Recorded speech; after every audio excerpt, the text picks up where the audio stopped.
Hello everybody and welcome to making the Diablo Soulstone. Alright, now what I'm doing here is putting in the first component of the two-part resin mixture. And now, obviously it's Diablo, so we're going to drop in a little bit of red dye. This is red transparent dye. Now you can see here, briefly, that it's a little bit like a wine color right now. Don't worry, that's going to change a little bit. And that's the second part of the resin component. If you missed the making of this wax mold, go ahead and click right there and I'll take you to it.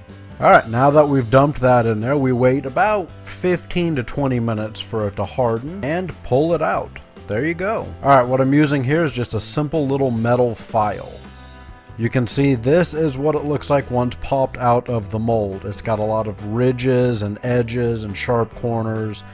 We're going to make that a little bit smoother. So, please forgive the rapid editing here. Some portions of this video are actually going to be going about 25 times normal speed because it took a while to grind this thing down, as you can imagine. It's basically like filing down a rock.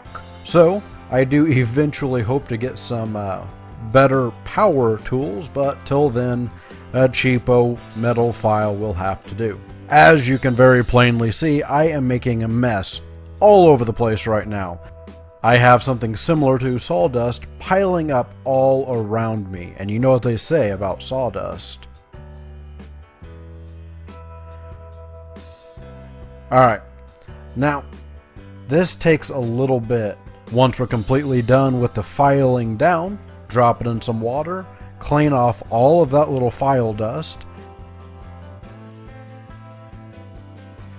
and you can see there a lot of the hard edges are gone, but deep scratches remain, obviously from the metal filing.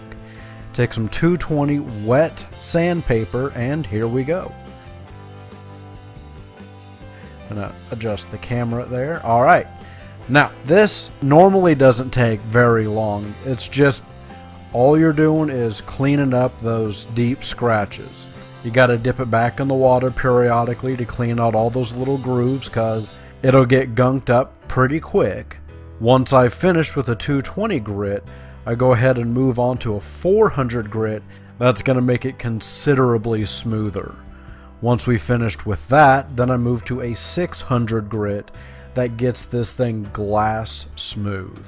If you guys know any deep, hardcore Diablo fanatics, please send them to this video or share it with anyone you think that might enjoy this.